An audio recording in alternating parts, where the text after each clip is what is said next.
Good afternoon. I'm Fraser O'Leary. This is the meeting of the Educator Excellence Committee. Um, it's 4:02 p.m. on the 25th of November. And we have some important things on our agenda. And I'm going to turn it over to Jennifer Briones, who's the agenda watcher. Thank you, Representative O'Leary. So the first item on the agenda is the draft state resolution that we circulated via email on Friday. This is calling for a comprehensive induction and mentoring program for new teachers in the District of Columbia. And it draws from a lot of the research that was presented by Wesley Way from Learning Policy Institute at the last committee meeting. So again, Karuna did an amazing job synthesizing much of that research, along with some of the testimony we have heard from public witnesses and expert panelists. A lot of the information that we have just heard and known in recent months, especially on this topic. So if you had a chance to review, this is a time to share any feedback. Great. Robert?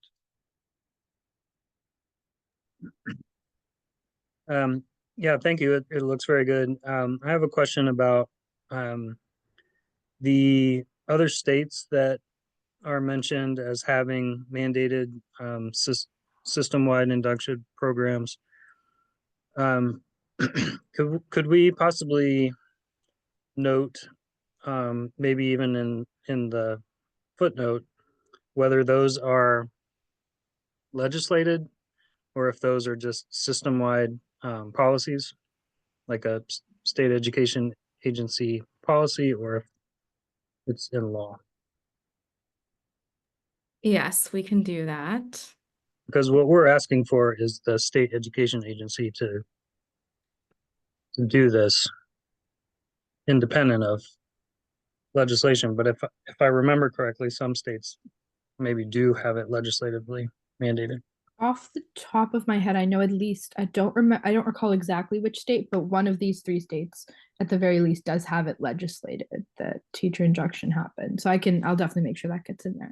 Yeah, thank you. I think that would just be good context to include. That's great. And I'm not I like legislation or resolutions that are very concise.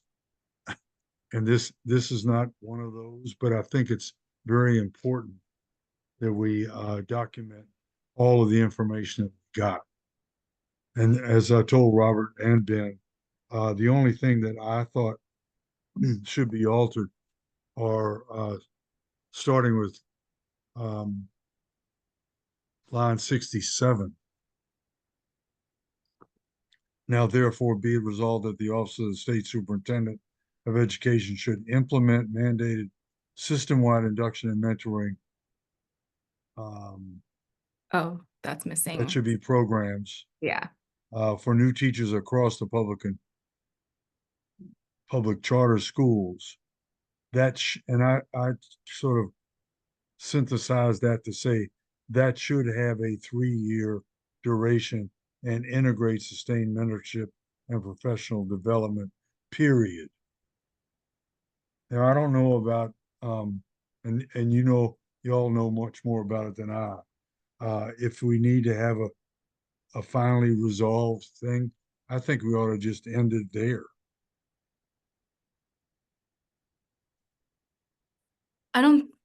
I think that typically in any state resolution, you can have as many of these resolved clauses as you want. It's meant to Right. be I know like, we do. what are you asking for? So it could be if you think that um, combining it into one would be more effective I and think more powerful too. yeah, more powerful. Yeah. If the Is committee that members are in agreement, I'm happy to do it. is that okay with you, Robert? Yes, that's fine with me. Great. And I talked to Ben about it too, after I talked to you and then talked to Ben. Um, and he agreed with it. But I don't want to speak for him since but we have a quorum.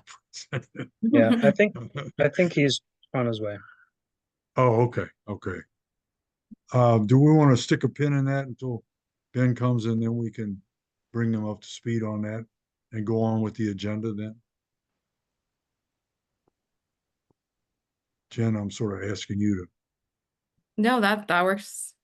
The next item is discussing the panel on cell phones in schools since, I mean, this has been brought to the entire board now because the state board voted on this at a working session for the topic of the December 11th public meeting panel. But since the committee was kind of the first one to talk about it in committee meetings, I wanted to, and Representative Williams is here, but I'll just finish my statement that I wanted to share an update of who we have so far and kind of go from there. Welcome, Ben. We have, I'll go backwards a little bit, Jen, on that. We have just talked about the resolution for mentoring and induction. And we agreed that it's great and that Corona did a great job. Thank you. And the only quibble I had was the one I talked to you about. And so if you look at line 67, do you have that in front of you, Ben? Okay. Now therefore be it resolved that the Office of the State Superintendent of Education should implement mandated system-wide induction programs and mentoring programs for new teachers across public and public charter schools. That should have a 3-year duration and integrate sustained mentorship and professional development, period. And that would be the resolution, I guess, right there. So we wouldn't have the other two things. Does that sound all right with you? Yeah, I think a couple year commitment is helpful. And I think this does a good job of identifying like the need for and rationale. Do we have the updated data from the Learning Policy Institute with like, yeah, there we go. All right, great. I think it's also even worth putting like not just the first year teacher data, but also the 2 through 4 year teacher data, to show that about half of the DCPS workforce is still very early on in their career. Because I think that really paints a more holistic picture. I also think it's worth saying that like we're happy to like collaborate on what form this takes, and also that we recognize that there is some degree of a program that already exists with regards to LEAP, but that program would need to be bolstered and discussed with the teachers union to make it more comprehensive.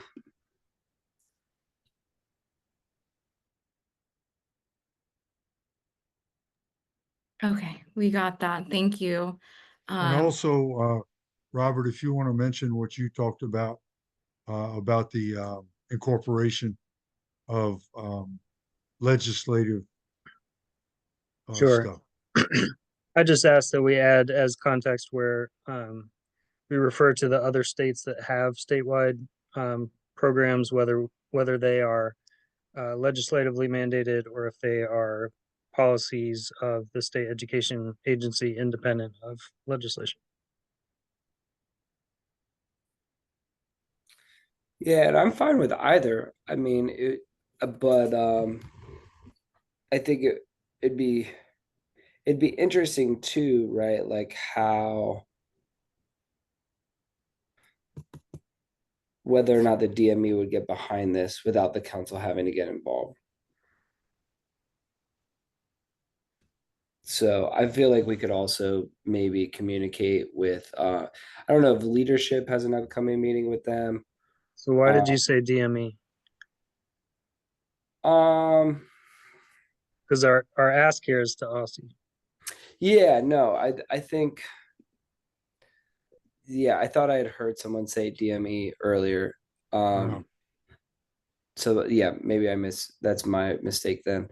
okay, But yeah, so then to see if leadership is meeting with Aussie, to see if they would voluntarily take this on.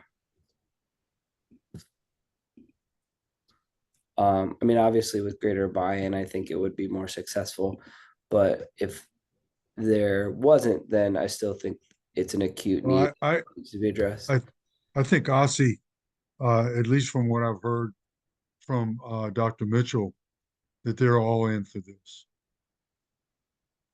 But the thing that I think that is a flag for me is, and I don't know, this circles back to kind of Representative Henderson, what you or maybe Jen, you had reached out to Aussie about, like, did we get clear answers about who they were partnering with, like for the how they were contracting their mentorship programs? Because it was like an outside group, and a lot of the research that we saw said that this works best when mentorship and coaching is done by people with like similar backgrounds, meaning like a third grade teacher will get coached by a third grade teacher, or like a high school social studies teacher will get coached by a high school social studies teacher, not someone who had 2 years of experience 10 years ago and then now just happens to work for this consulting program. Yeah, they So said they would circle I'm in back, a but meeting, they have not. for the next 2 hours. So I think that's maybe a way of closing the loop with this. Does anyone know when leadership meets with them next? They're in this month's meeting right now while we're meeting. Oh, Um, wow. yeah, but that I imagine the December meeting would be earlier in December just because of the holidays. So I don't think it would be too far from today if for next month. But I'm not sure. I can check the calendar.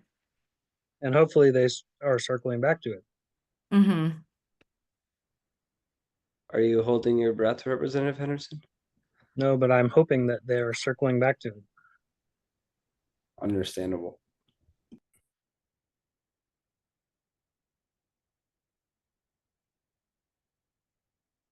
Okay, then we were talking, you need anything else?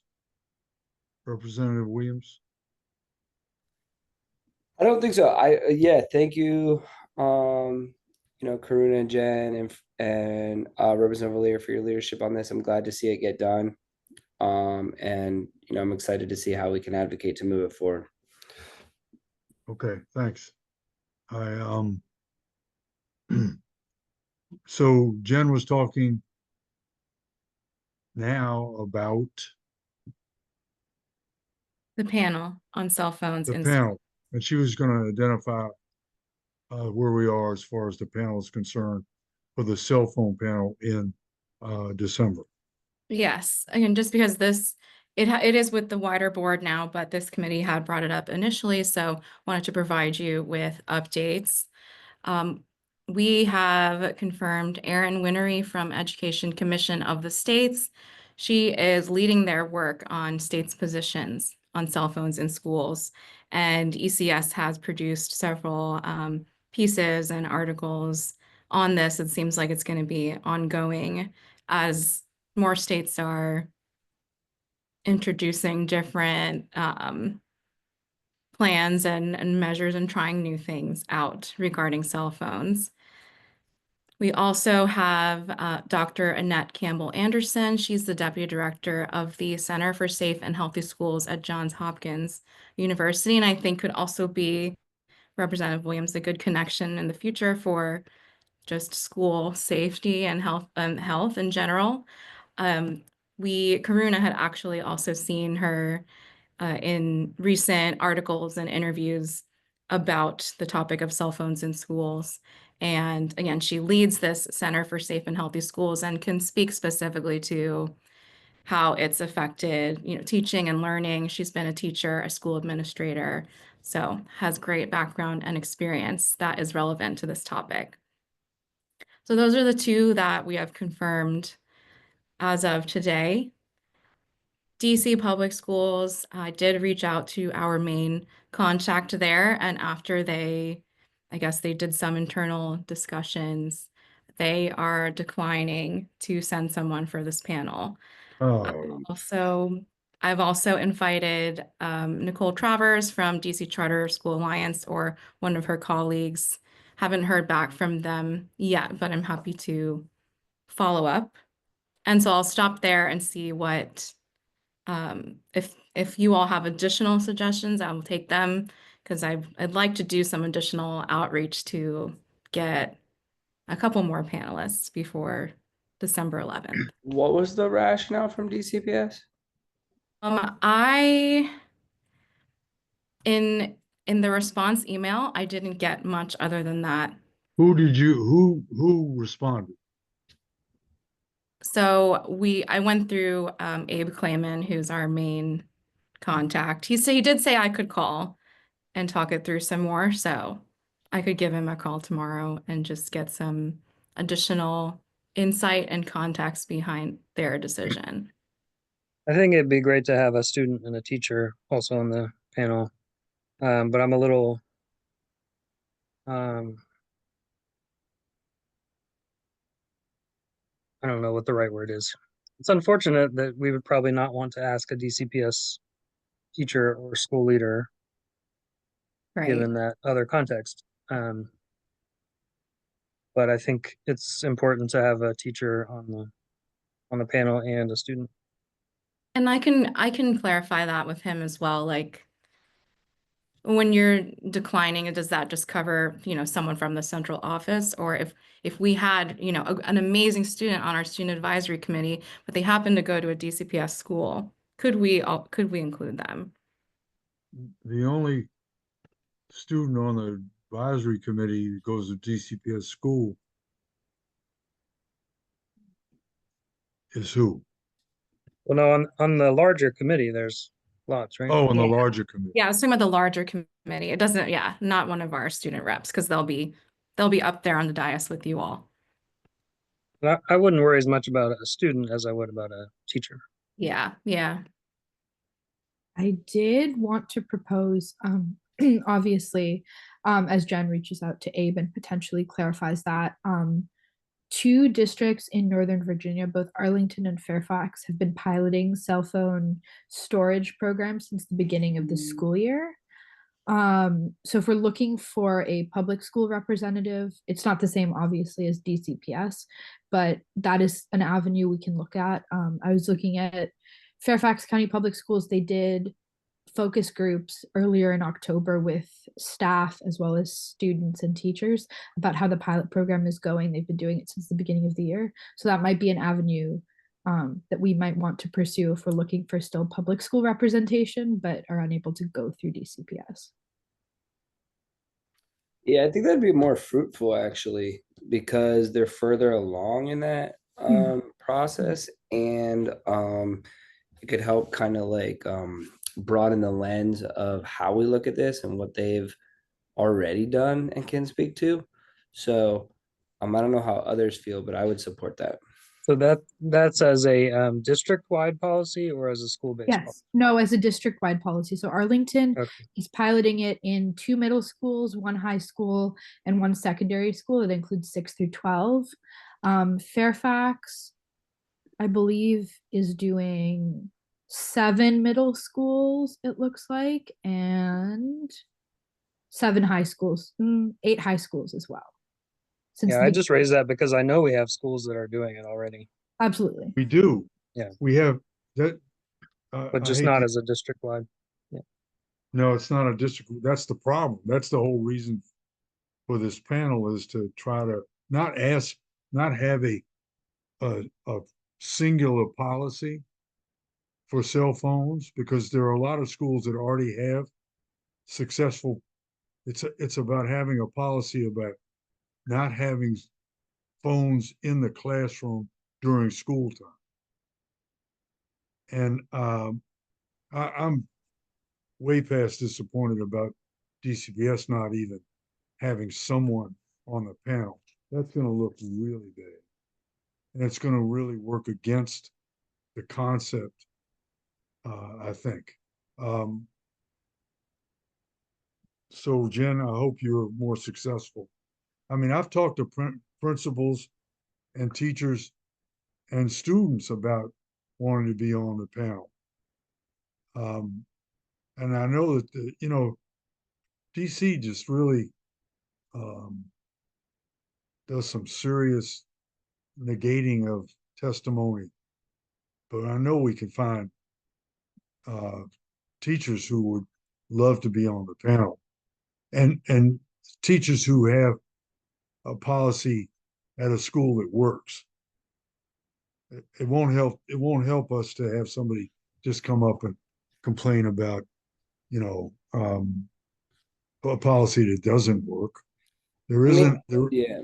there isn't a policy. Like at your school, Ben, do you have a policy? Yeah, and it works. I mean, Walls implemented this for the first time this year where they have cell phone hangers in the back of every classroom, and students walk in, they put them in there. They don't use them throughout the class, and then they pick them up at the end of class and they take them. They can use them in the hallway when they're going from class to class. They can use them at lunch, and they can use them after school, and that's it. And it's worked very well. Yeah, that's I agree. I mean, like I've mentioned Whittier Elementary, the students come in, it's elementary, obviously, but the elementary students come in, put their phones in a bin, just a plastic bin, Mm-hmm. and at 3:15, they come and get their phones out of the bin, and there's no problem at all. And they don't have the phones in the classroom during the day, but that's the elementary school. But I know that there are other high schools that have programs, have things, and then there are high schools that don't. So we want to really have, you've got students at Walls that would, I'm sure you've got plenty of students at Walls who will come and testify about any. So, Yeah, I mean, if that's the case, I could find a student. I don't, um, uh, but it doesn't need to happen. I'd rather broaden the search first. Um, yeah, I think that why don't we just um, see where it goes with DCPS after you talk to Abe. And if I have to call the chancellor or call the mayor or whatever um, to get DCPS to have some administrator or somebody in administration come and explain what the process is in DCPS rather than we leave it to the schools, which is what it is right now. Even if we have someone just come and testify that that's what it is. and I think the So thing to ask Abe too, maybe Jen, is I know in the void of a clear district-wide policy, some schools have, taken on leadership roles in advancing, policies that students can't use cell phones during class. So I would also ask him if he has data on what the school by school policies are.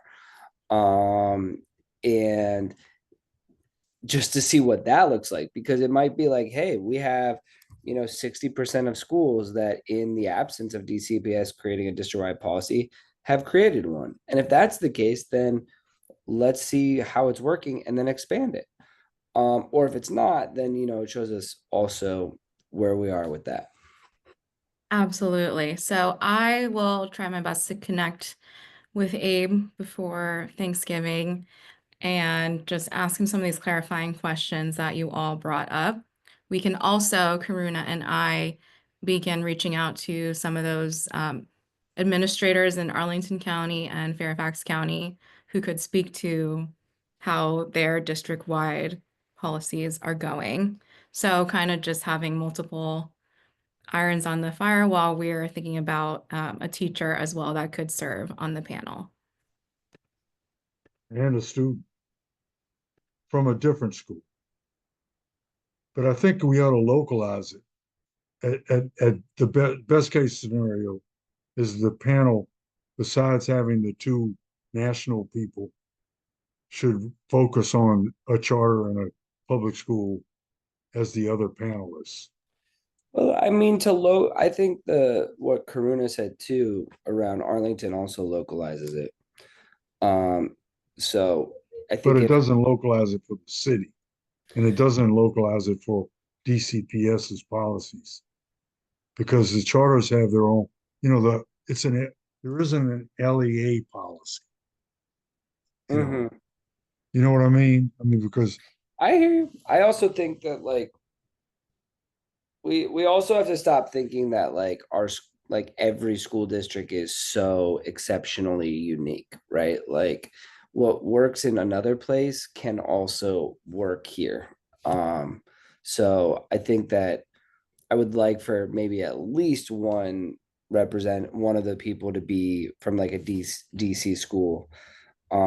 But I also think it's important we can like learn from our neighbors and then take those best practices and apply them in DC.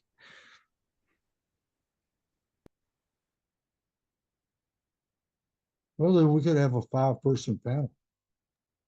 It is true. 5 is the most we can have. Right. So we will look into all various options. Yeah, because the only addition with that is like one is an additional 5 minutes of testimony. The questioning Mhm. rounds would stay the same. Exactly. Yeah. Good. All right. So you'll get back to us. I've got his number right here. You want me to call him? No, I can call him to help since Okay. I was the one coordinating with him. I will Okay. call him and let you all know. And like I said, we'll also get moving on trying to find some other voices that we've talked about.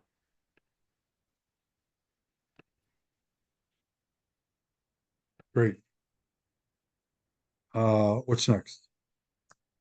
Those were the two main agenda items. I have just a scheduling question for about December, because I understand, Representative Henderson, that your committee decided to not meet in December.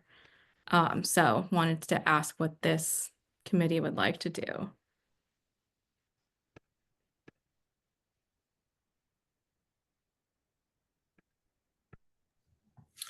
Well, as you all know, I won't be on any committees in January. So, um, I'd like to, maybe we could just have a phone tree or something like that to sort of debrief the December meeting. I will be out of town right after. Well, no, I won't. The December meeting is on The 11th. the So 11th. yeah, So we meet the first 2 Wednesdays in December then? yes. Okay. Oh, can we just do it on the 12th?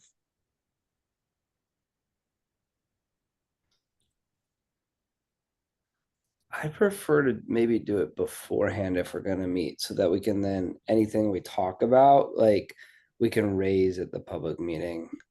Or I'm also curious if Jen, if you're able to kind of check when the date would be with Aussie, so we could kind of get a response back from them to see how we can move the induction work forward.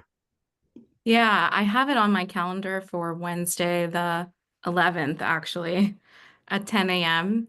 Now, Hmm. it's possible that Dr. Mitchell may have to reschedule this, but that's currently when it is happening, which is the same day as our public meeting. That's the Aussie meeting. Yeah, the next leadership meeting with Aussie. Well, Ben, do you want to have I mean, like today, I just left class to come to this meeting, and then I'll leave this meeting to go to your meeting. Then I've got a ANC meeting after that. So I don't mind. We could meet on Wednesday before our public meeting. That would work for me. I could do that if that worked for Robert, could you do that? I might have to join like in transit somewhere, but yeah, I can make Well, it. what time before the meeting? before the public meeting. Well, we only need a half an hour to do it. Why don't we do it at 4:30? So the earlier would be better for me because then I could take it from the school and then drive over. I have a class on the 11th. That's over at, well, that's the, oh no, I can do it. My class starts at 2. And I just remembered that it's the last day of class at UDC. So I'll be finished by 3. How about 3:30? 3:30 can work for me. I don't know how it is for Is others. that all right with you, Robert? Yeah, I think so. I Okay, because will- then we got to get to the public meeting too.